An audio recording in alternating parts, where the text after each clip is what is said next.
The world was a blur of jostling red silk and the deafening, joyful clamor of gongs and drums. Inside the palanquin, the scent of my own perfume, jasmine for happiness, mingled with the polished wood and the nervous sweat on my palms. I was Alara Vance, and today I was to marry Kaelan Thorne. My heart was a wild bird beating against the cage of my ribs, a frantic mix of hope and terror. This was it. The day I had dreamed of since I was a girl, the day I would finally have a family again. My parents' deaths had left a hollow, silent space in the world that nothing could fill. Their final wish, whispered to me on their sickbeds, was to see me wed to Kaelan, the son of our family's oldest friends. I clung to that wish like a lifeline. The Thornes were not wealthy, but they were respected. And Kaelan was handsome and clever. He'd never been warm to me, but I told myself he was just reserved. Once we were married, I would pour so much love into him that he would have no choice but to love me back. I would earn my place in his family. I would belong. The sedan landed with a soft, final thud. The music faltered. Instead of the expected cheers, a single piercing wail sliced through the air, followed by a rising tide of panicked shouts. My blood ran cold. Something was terribly wrong. I clutched the red silk of my gown, my knuckles white. The curtain was wrenched aside not by the smiling matchmaker, but by Kaelan's mother, Morwenna Thorne. Her face, usually a mask of pinched disapproval, was contorted with a grief so raw it was savage. "You," she shrieked, her voice cracking like a whip. "You vile, cursed creature. You've killed him. You've killed my boy." The words didn't make sense. They were stones thrown at my head, leaving me dazed and bleeding. "Kaelan, what's happened?" I stammered, my voice a thin thread. "Dead." Morwenna screamed, spittle flying from her lips. "He collapsed the moment your cursed feet touched our soil. He's gone. Murdered by your ill-omened hand." The world tilted. The vibrant red of the palanquin, my dress, the lanterns, everything swam into a nauseating swirl. This couldn't be real. It was a nightmare. I was pulled from the sedan, my legs buckling beneath me. The crowd that had moments before been celebrating now watched me with a mixture of horror and venomous accusation. Their whispers were like snakes hissing in my ears. "Cursed. First her parents, now her husband. She brings death wherever she goes." I was dragged into the Thorne household not as a bride but as a prisoner. The wedding decorations, the red characters, the lanterns, now seemed like a mockery of death. I was thrown before a hastily assembled coffin. I caught a glimpse of Kaelan inside, his skin already waxy and pale. The sight stole the breath from my lungs. It was real. I don't remember the rest of the day. I think I fainted. When I woke, I was in a cold, dark storeroom, my magnificent bridal gown replaced with rough homespun cloth. My head throbbed where I'd been struck. My life was over. I was a widow before I was ever a wife, a murderer in the eyes of the world. The days bled into weeks, then years. My guilt was a mantle they forced me to wear, and I accepted it. Perhaps they were right. Perhaps I was cursed. I gave Morwenna and her husband Brom all the money my parents had left me, my dowry, my security, my future. I thought if I could just atone enough, if I could prove my worth through sheer endurance, they might someday forgive me. I became their servant. I cooked, I cleaned, I tended to Brom's chronic cough and Morwenna's endless complaints. I was beaten down by their cruelty and the village's scorn, a ghost in my own life. Kaelan's younger sister, Lyra, was the only one who showed me fleeting kindness, though it was always followed by a request. "Alara, you're so good with embroidery. Could you help me with this? I want to impress the merchant's son." "Alara, you're so clever. Could you write this letter for me?" I did it all. I helped her make a name for herself as a talented, educated village girl. I thought if I made herself indispensable, I might be allowed to stay. I worked myself to the bone, my body growing thinner, a constant dull ache taking root in my side. The pain grew sharper, relentless. I coughed into a rag one morning and saw a speck of blood. Fear, cold and sharp, finally pierced the fog of my resignation. I used the last of my hidden savings, a few coins sewn into an old sash, to see a doctor in the next town. The diagnosis was a death sentence. Advanced cancer. He said it was from exhaustion, from malnutrition, from a life of unending stress. I walked out of his clinic into the blinding sun, the paper in my hand feeling like it weighed 1,000 pounds. I was going to die. And my only thought was a bitter, ironic relief that I would finally be free of the thorns. I returned to the village, my steps dragging. I would tell them. I would show them the diagnosis, and perhaps in my final days, they might see me not as a curse, but as a human being they had broken. But as I walked past the town's small clinic, I froze. There, walking out, was a man. His arm was wrapped protectively around a woman's shoulders, his hand resting gently on her slightly rounded belly. He was smiling down at her, a look of tender anticipation on his face. It was Kalen. He was older, his features harder, but it was undeniably him. Alive. The man I had mourned for, the man I had sacrificed my entire life for, was not dead. He was here with another woman, expecting a child. The world shattered. Every lie, every moment of pain, every tear I had ever shed crystallized into a white-hot fury that burned away the last of my weakness. I was not cursed. I was betrayed. I didn't think. I was a creature of pure rage. I stumbled forward, my voice a raw, broken thing I didn't recognize. Kalen. He turned. His smile vanished, replaced first by shock, then by a dismissive annoyance. The woman beside him, pretty, delicate, flinched and hid her face in his shoulder. "You're dead," I whispered, the words tearing from my throat. "I saw you in your coffin. I served your family for years. I'm dying because of you." Kalen's eyes narrowed. He shoved me away with a disgusted look, as if brushing off a persistent insect. "Elara. Don't make a scene." "A scene." I choked on a hysterical laugh. "You faked your death. You left me to rot." He sighed as if I were a tiresome child. "I didn't want to marry a pathetic, parentless fool my family chose for me. I wanted to be with Celine," he said, nodding to the woman beside him. His voice was cold, devoid of any remorse. "So I faked my death and left. Is that so wrong? The money you gave to my parents to marry the woman I love, to take care of my family, to support my sister. That was all your choice. No one forced you. You were always so desperate to please." The sheer, monstrous injustice of it all slammed into me. The rage surged up, a physical force in my chest, and I felt a hot metallic taste flood my mouth. I spat a fountain of crimson blood onto the dusty ground between us. Kalen didn't even flinch. He just pulled Celine closer, shielding her from my wretchedness.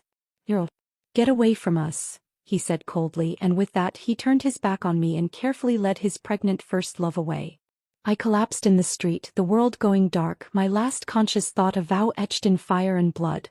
If I ever got a second chance, I would make them all pay. I awoke to a world of red. The air was thick with the pounding of drums and the shrill cry of swanas. I was jolting, swaying. The scent of jasmine and polished wood filled my nostrils. My hands were bound in silk, resting in my lap. I was wearing a heavy, embroidered gown. I was back in the bridal sedan. A disorienting wave of nausea washed over me. Had it all been a horrific dream? A pre-wedding nightmare born of fear? But no. The taste of blood was still faintly on my tongue. The searing memory of Kalen's contemptuous face, the feel of Celine's silk gown under my clutching fingers, the crippling pain in my side. It was all too vivid, too real. I had lived it.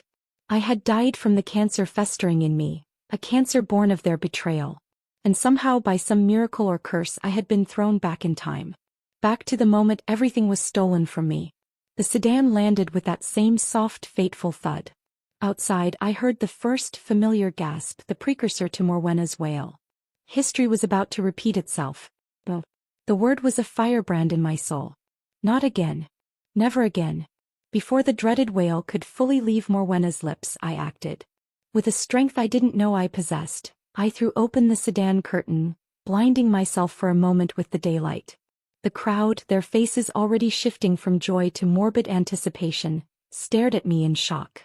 The matchmaker, a flustered woman named Madame Luo, rushed forward. "Elara, what is the meaning of this? Get back inside. This is most improper." I ignored her.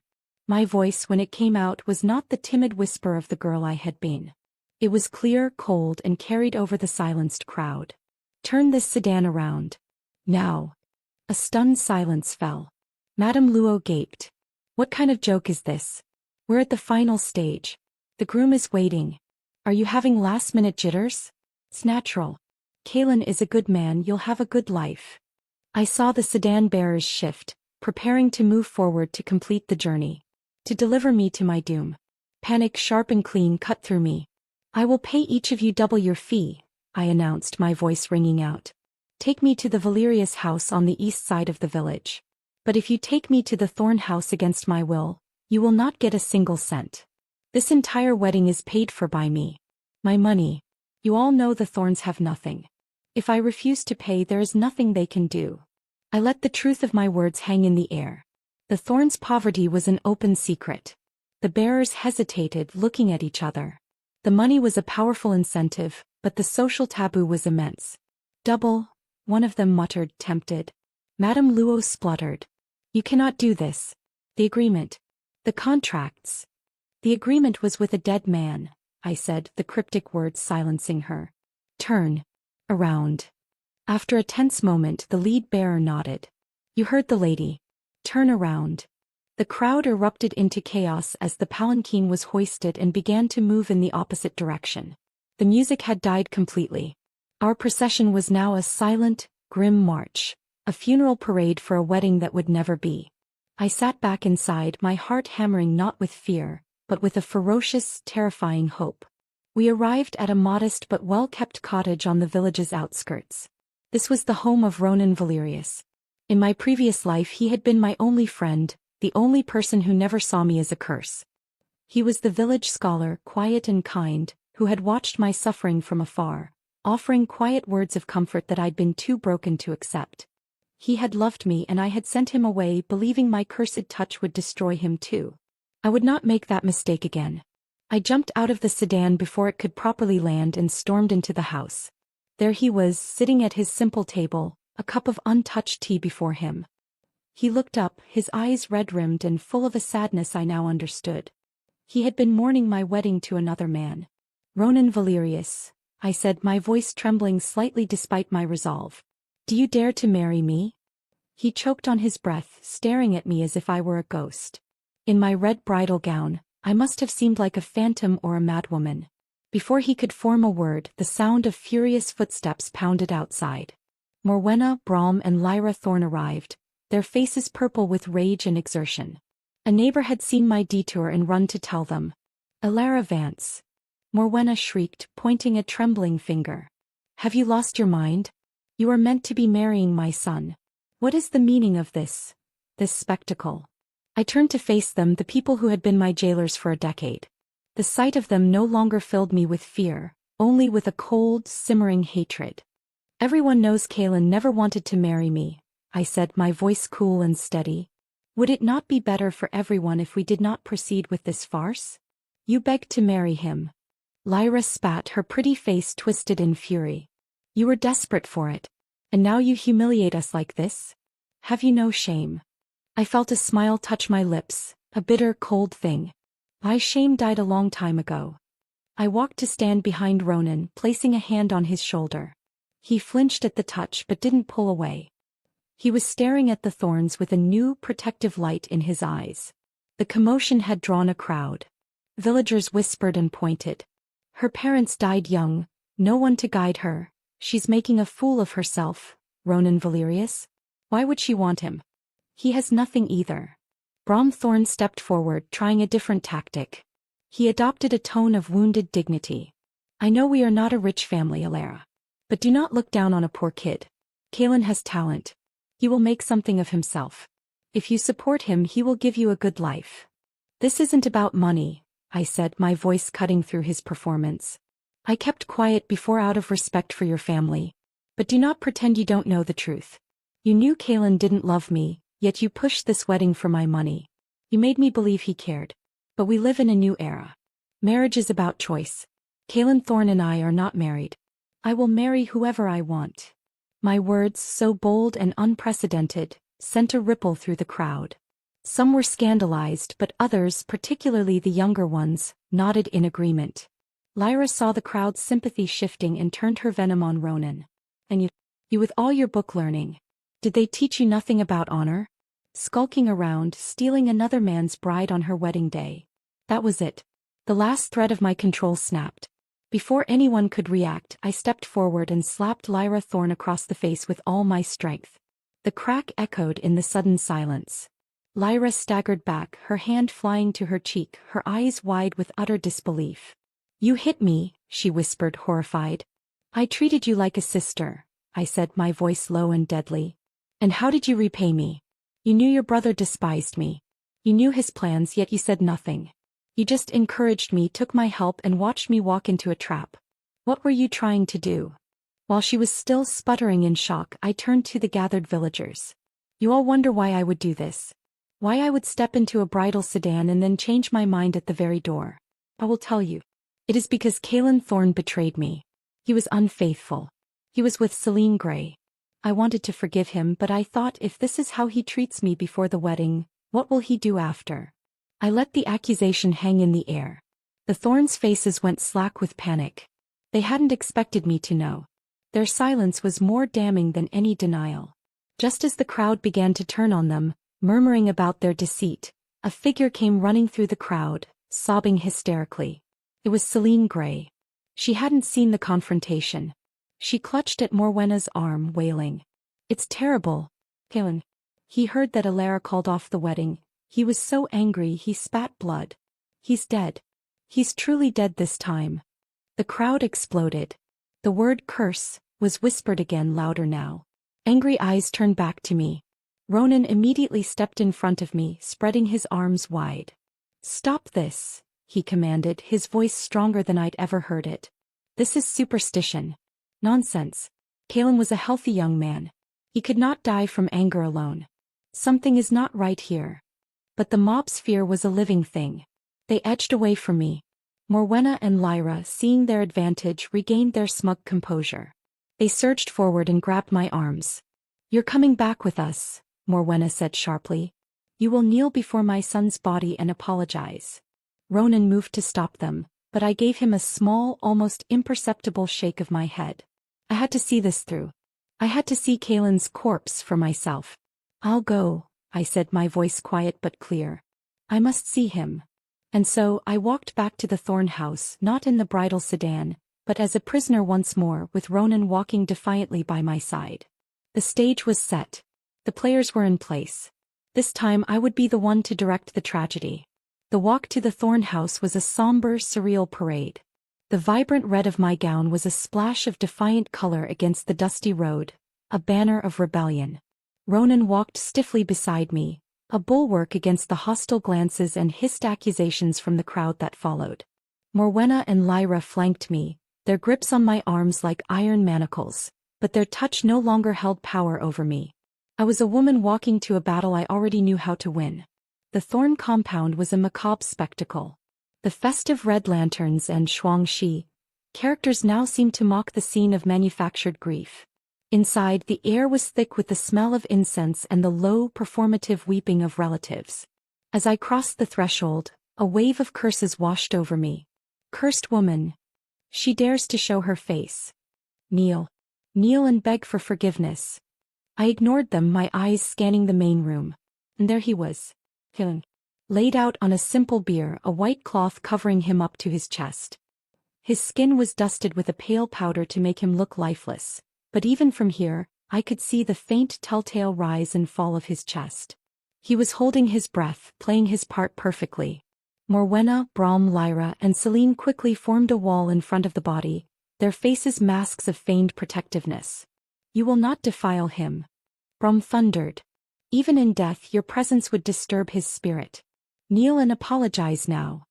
Strip her of that cursed red and beat the misfortune out of her," a relative shouted, echoing the very words that had begun my torment in my last life.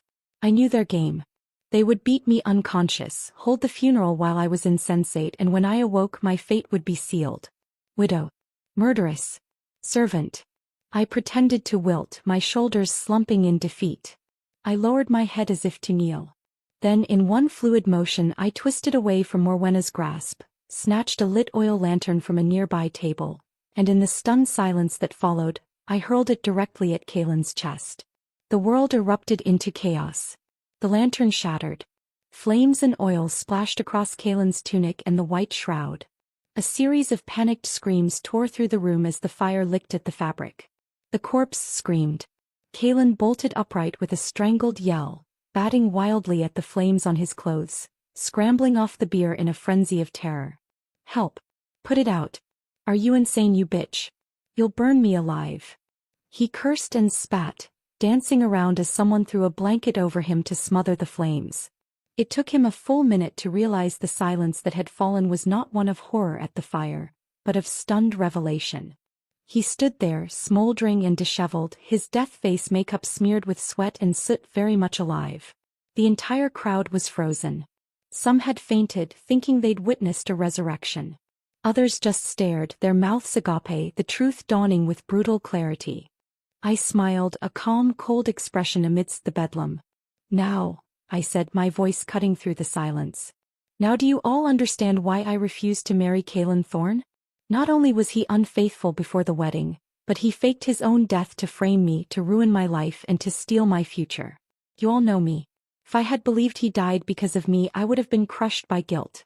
I likely would have taken my own life right beside him." The crowd's shock curdled into fury, but it was no longer directed at me. It turned on the Thornes. "Caelan, you monster. Faking your death. What were you thinking? And Celine, you were in on it. You wicked girl." Caelan, flushed with humiliation and anger, pointed a shaking finger at me. "This is your fault. If you hadn't gone crazy and refused to marry me, I wouldn't have had to do this. You knew I wasn't dead. You tried to burn me alive." I didn't even look at him. I turned to the villagers, taking Ronan's hand in mine. His grip was firm, solid, real. "I want everyone here to be my witness. I brought Caelan Thorne back to life today with my own hands.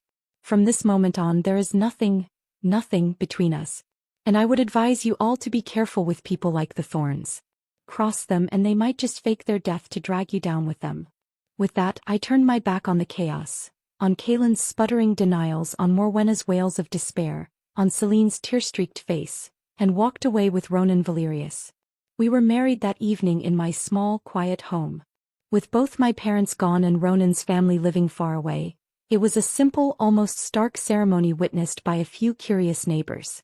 But it was the most joyful moment of my life. Ronan's hand was warm in mine, his vows spoken with a sincerity that made my eyes well with tears. This was not a transaction or a trap. This was a choice. Our choice. The next morning I awoke to the smell of cooking. Ronan had already tidied the small house and was at the stove, carefully poaching 2 eggs. He set a plate before me with a shy, proud smile. It was a world away from my past life, where I had woken cold and starving in a woodshed, my face bruised from the mourners' blows. The news of the scandal spread through the village like wildfire. At first, people pitied Ronan for taking in a cursed, fickle woman. But seeing how content we were, how he doted on me and I on him, the story began to change. I had paid the matchmaker and the sedan carriers double as promised, and they became my most vocal champions, spinning the tale not of a runaway bride, but of a clever woman escaping a monstrous deception. My last-minute change of groom became a legend of love and cunning. Meanwhile, the Thorne family became pariahs. They were the deceitful ones, the ones who would fake a death for money. They were reviled, shunned at the market, and whispered about as the worst kind of luck. The factory manager who had tentatively offered Caelan a job retracted the offer, giving it to someone with a less scandalous reputation. The stress of it all sent the already frail Brom and Morwenna to their sickbeds. And Lyra's engagement to the son of a wealthy farmer was immediately called off. No one wanted to marry into a family of such infamous schemers. Even Celine Gray was not spared. Though she claimed to be an innocent victim, no one believed her. She was forced into seclusion, her name ruined. Weeks passed in peaceful bliss. Ronan was everything Caelan was not: kind, attentive, respectful. He treated me as an equal, discussing his days, asking my opinions. We were building a life, a real one, founded on honesty. One afternoon, Ronan had gone to the town to trade some coupons for a new bolt of cloth. He insisted on making me a new dress, since my wedding gown was forever tainted by the memory of that day. I was alone in the garden when I heard a familiar, hated voice. "Ilara." I turned. Caelan stood at the gate, looking haggard and angry. His clothes were dusty, his eyes bloodshot. The handsome, arrogant boy was gone, replaced by a bitter, desperate man. "Do you have any idea what you've done to my family?" he demanded, his voice rough. I didn't flinch. I met his gaze squarely. I know. But you brought it on yourselves. If you had been honest, or if your entire family hadn't staged that pathetic farce, none of this would have happened. He stared at me incredulous. He was so used to my meekness, my desperation for his approval. This new, coldly confident woman was a stranger to him. You dare speak to me like that? Is this because of Celine? If you had a problem, you should have come to me. Did you have to destroy everything? Spare me the recap, Kaylin, I interrupted impatiently. I've heard it all. Why are you here? He seethed, his hands clenching at his sides. Finally, he forced the words out, each one seeming to cost him dearly. I'm here to make up. I know you're angry. I admit it was a mistake. I've paid for it, isn't that enough? You've made your point. He paused, his jaw working. I won't even hold your thing with Ronan against you. Just come back. Explain it was all a misunderstanding. If you come back to me, people will stop targeting us. All you have to do is marry me. I actually laughed, a short, sharp, humorless sound. The sheer, unmitigated gall of him was breathtaking. You may not mind being with me, I said, my voice dripping with icy mockery. But I would rather die than be with a lying, cowardly worm like you. First, I am never leaving Ronan. Second, stop twisting the story. I know everything. Celine was engaged to someone else, but she got pregnant. Your plan was to run away with her, but you had no money. So you agreed to marry me, faked your death, and hoped I'd either kill myself from grief or become your family's indentured servant, funding your new life with my labor. That was the plan, wasn't it? Kaylin's face went bone white. His eyes widened in pure, unadulterated shock. He hadn't told me. His family hadn't. How could I possibly know? How do you know that? He blurted out, his carefully constructed composure shattered. I didn't answer his question. Instead, I sighed as if bored. Who told me doesn't matter. You wouldn't believe me if I did. But think about it. Only 5 people knew. You, your parents, your sister, and Celine. Your parents wanted my money. Lyra wanted a servant. You wanted to run off. None of you would have told me. So who does that leave? I let the implication hang in the air, watching the poison of doubt seep into his mind. Who do you think secretly slipped me the message that you were only pretending to be dead? His face turned a sickly gray. He shook his head, a frantic denial. No, I don't believe it. Celine wouldn't, she wouldn't tell you. It wouldn't do her any good. I gave him a small, pitying smile. What woman would want a man who fakes his own death to avoid responsibility? Look at how you're treating me now. How could she ever believe you wouldn't do the same to her someday? I shrugged. It's fine if you don't believe me. But I suggest you go talk to Celine yourself. I heard a rumor she's still set to marry her original fiancé next month. The seed of paranoid doubt was planted. I saw it take root in his eyes, twisting his features. He muttered, She wouldn't abandon our baby. And without another word, he turned and broke into a run, heading straight for the Gray family home. I closed my gate, a slow, cold smile spreading across my face. The game was afoot. And I held all the pieces. I didn't follow Kaylin immediately. I allowed him a head start, letting the poison of my words fester and spread through his veins. I took my time, changing into a plain dress and tying my hair back calmly. I was a gardener tending to a particularly noxious weed, and I needed to witness the fruits of my labor. When I arrived at the Gray estate, the confrontation was already in its final, violent act. I didn't see the argument, but I heard the tail end of it. Kaylin's voice, raw and screaming, demanding to know about the baby, about the marriage. Then came the sound of a scuffle, meaty thuds of fists meeting flesh, and Celine's father bellowing in rage. By the time I found a vantage point, Kaylin was on the ground, curled into a ball as Celine's brothers and uncles kicked and punched him with a methodical brutality. He wasn't fighting back, he was just trying to protect his head. Finally, with a last contemptuous spit in his direction, they turned and went inside, slamming the door shut. They left him lying there in the dirt, unconscious and bleeding. I felt nothing. No pity, no satisfaction. Just a cold, clinical observation. This was a necessary step. Out of a twisted sense of generosity, I sent a passing child to fetch the thorns, telling them their son was badly hurt at the Gray's door. Morwenna and Brum arrived, half-crazed with fear, and managed to drag Kaylin's limp body away. They took him to the clinic but were immediately turned away. They had no money for treatment. They begged from relatives and neighbors, but were met with slammed doors and scornful laughter. They were rats, and the village was happy to see them drown. In a final desperate move, they returned home to dig up the emergency savings they had buried beneath the floorboards, the last remnants of my dowry they had hoarded. It was gone. The hole was empty.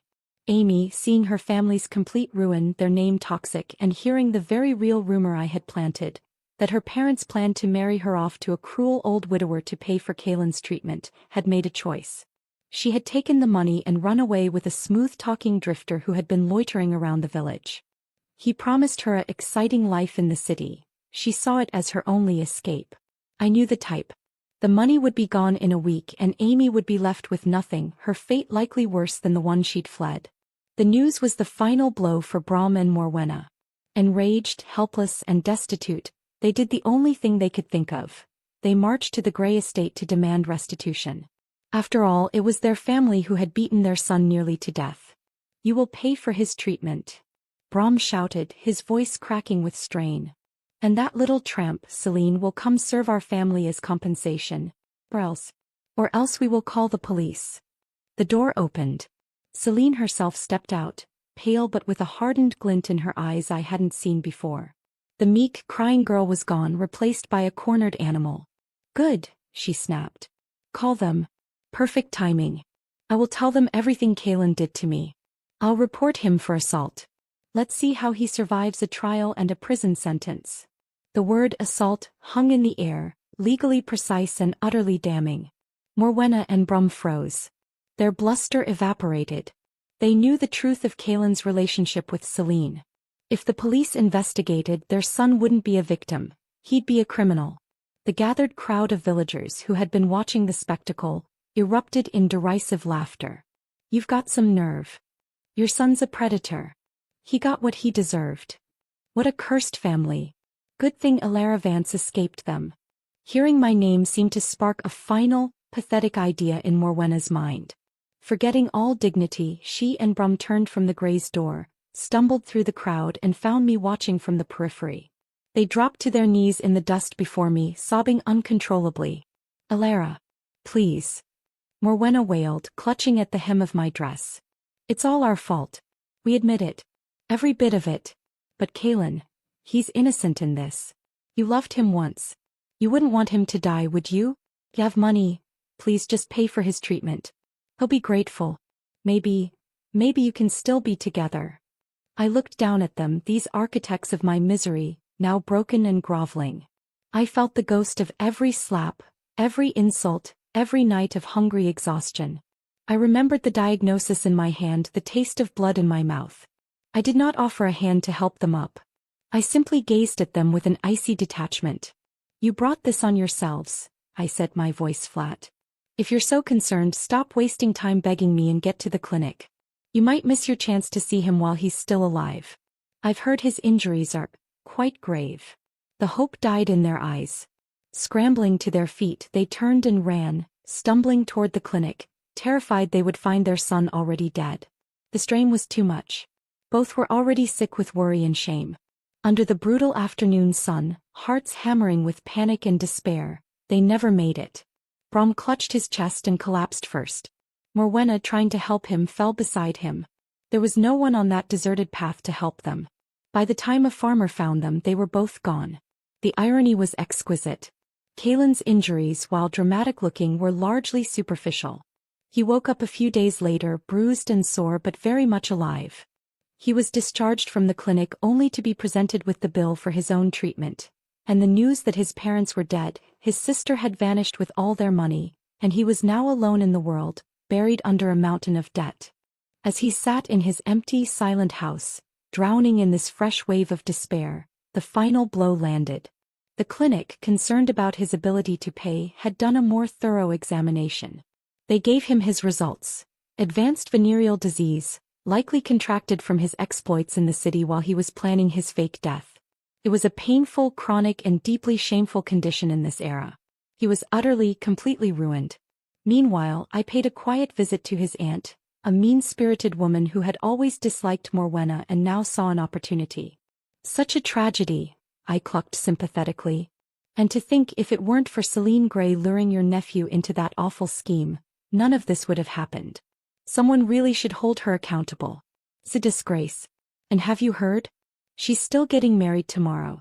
As if nothing happened. I left the poisonous thought to grow in her mind, knowing she would soon repeat it to her shattered nephew. I was right. Kalen, a hollowed-out shell of a man, was grasping at any straw, any target for his bottomless rage. When his aunt mentioned Celine's untouched wedding plans, something in him snapped. The image of her moving on, happy and unscathed, while his life was in ashes, was the final unbearable injustice. The next day, as the wedding procession for Celine and her long-suffering fiancé wound its way through the village, a figure emerged from the crowd. It was Kalen, wild-eyed and unkempt, holding a cheap battery-powered loudspeaker he must have stolen. He raised it to his lips and his voice, amplified and distorted, screeched over the music. Celine Gray is a whore. A cursed whore. Anyone who marries her is doomed. Look at me. She ruined my life. She destroyed my family. The procession halted. Gasps and cries of shock rippled through the crowd. Celine, in her white wedding dress, froze in horror, her face as pale as the fabric. Panicking, she lunged at him, trying to wrestle the loudspeaker from his hands. There was a struggle, a sharp metallic crack, and a scream that was not amplified. It was raw and agonizing. The loudspeaker cut off. Celine stumbled back, clutching her face. Blood poured from between her fingers. In the struggle, the sharp, broken edge of the loudspeaker's casing had slashed a deep, terrible wound across her cheek. The wedding ended not in celebration but in an ambulance ride. The medical care was rudimentary. The wound was stitched, but it left behind a grotesque, permanent scar, a livid, centipede-like mark that twisted her pretty face into a permanent mask of tragedy. Her new husband, horrified by the disfigurement and the sordid stories that now surfaced about her past and the abortion, divorced her within the month. Kalen was arrested for malicious assault and sentenced to prison. 6 months of peace passed. Ronan, through his quiet diligence and intelligence, secured a good job as a clerk in the city. He came home one evening, his face alight with excitement. "Alara," he said, taking my hands. "It's time. Let's leave this village and all its painful memories behind.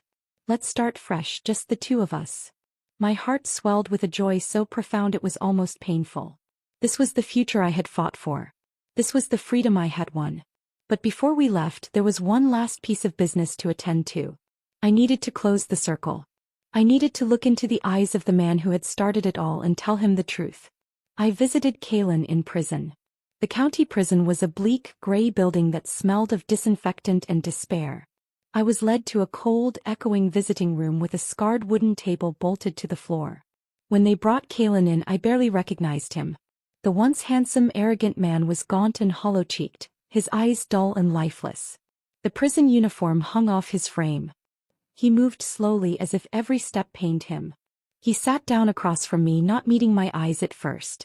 When he finally looked up, it took a moment for recognition to flicker in the depths of his hopelessness. "Alara," he whispered, his voice raspy from disuse. "Hello, Kalen," I said, my voice calm and even. A spark of his old self emerged, entitlement mingled with a pathetic hope. "You came. You've finally come to your senses. You'll help me, won't you? Get me out of here. Talk to the warden. Tell them it was an accident. It wasn't my fault. She deserved it. She ruined everything." I let him ramble, watching the desperate performance with detached curiosity. When he finally ran out of breath, I smiled. It was not a warm smile. "Innocent," I said softly. "You're far from innocent, Kalen. But you're right about one thing. It wasn't your fault. Not entirely." He stared at me, confused. What do you mean?" "Celine didn't do anything," I said, leaning forward slightly, my voice dropping to a confidential murmur meant only for him. "She was just a pawn. A stupid, vain little girl who loved your attention. Everything that happened, I planned it all." His brow furrowed. He shook his head slowly, not comprehending. "Planned? What are you talking about?" I decided to make it excruciatingly clear. I would give him the truth like a knife and twist it slowly. "I'm the one who convinced Celine to get the abortion," I began, counting the points off on my fingers, my tone conversational as if discussing the weather. I went to her, told her I forgave her, that it was all your fault. I told her she'd be a public joke if she had the baby. I gave her some of my own money and arranged it all. She was so grateful. Kaylin's face began to lose its color. No. I'm the one who told your sister that you and your parents were going to sell her off to an old man to pay your debts. I put the idea in her head, described the man in such vivid detail.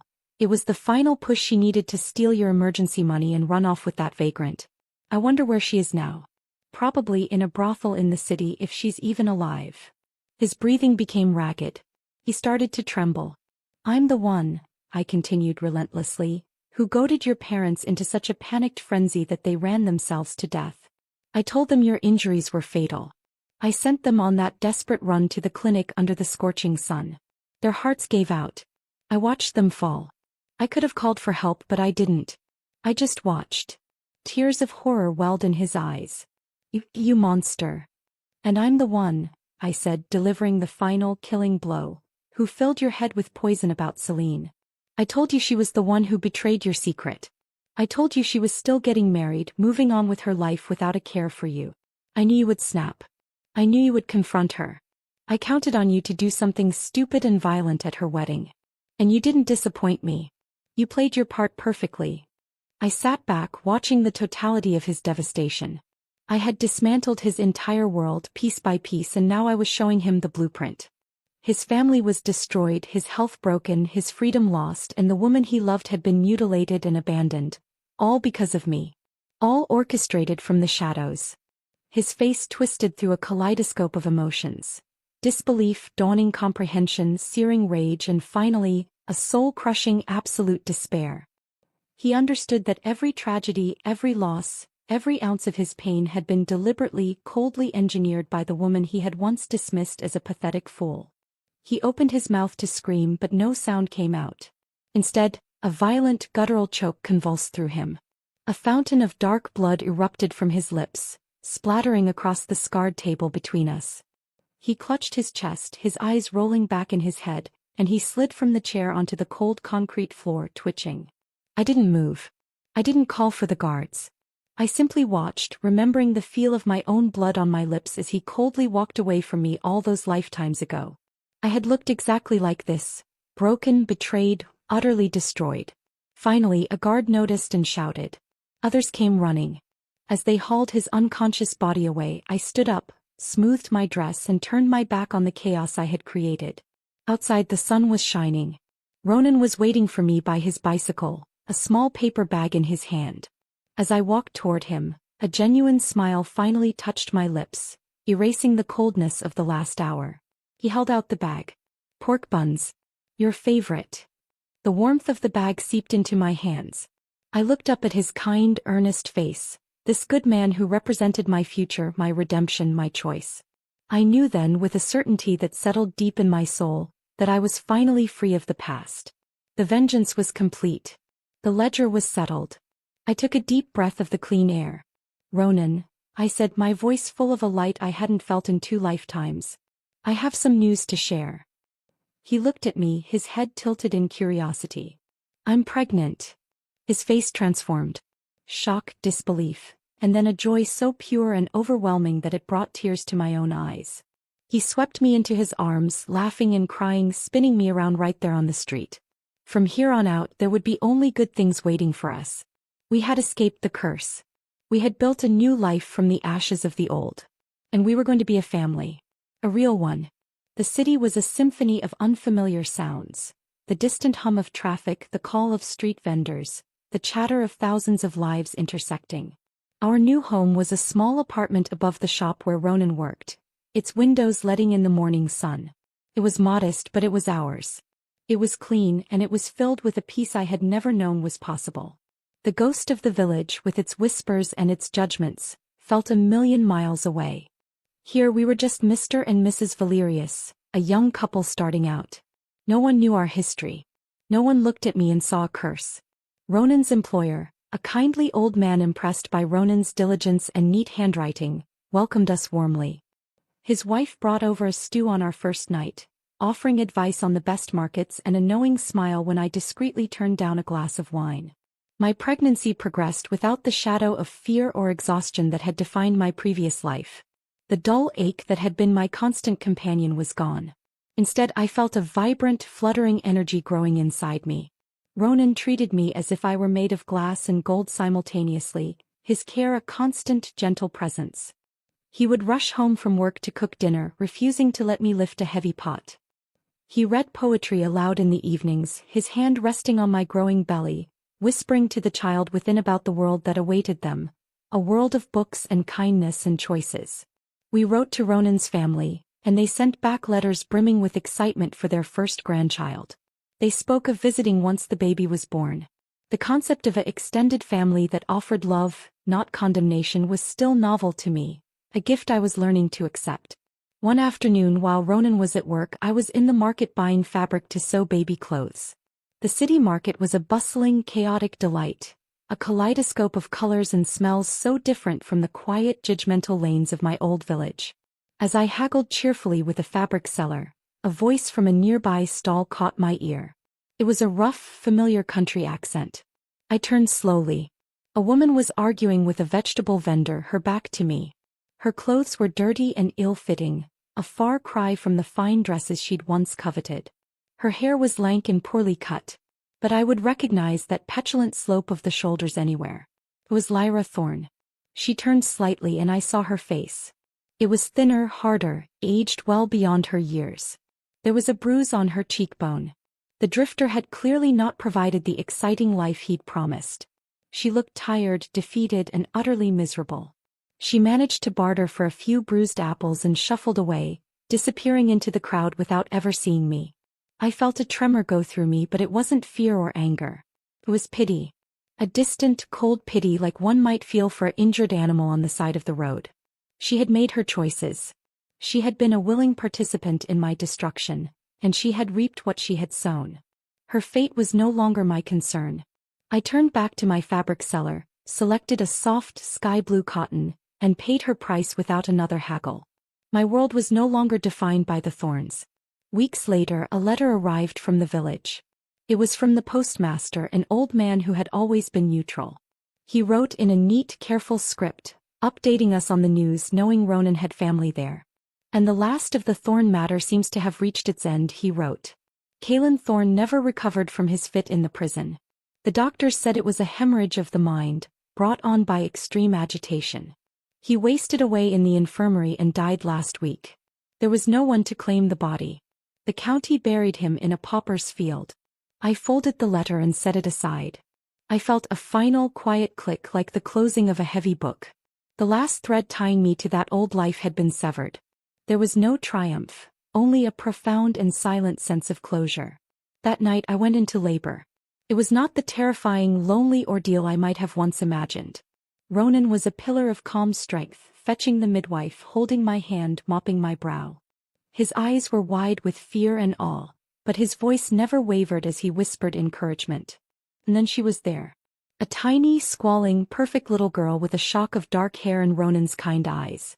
They placed her on my chest, and a love so fierce and overwhelming washed over me that I wept. These were tears of pure joy, of healing, of a future unwritten. We named her Aurelia, meaning the Golden One. She was our dawn, our redemption, our proof that life could begin again after such profound darkness.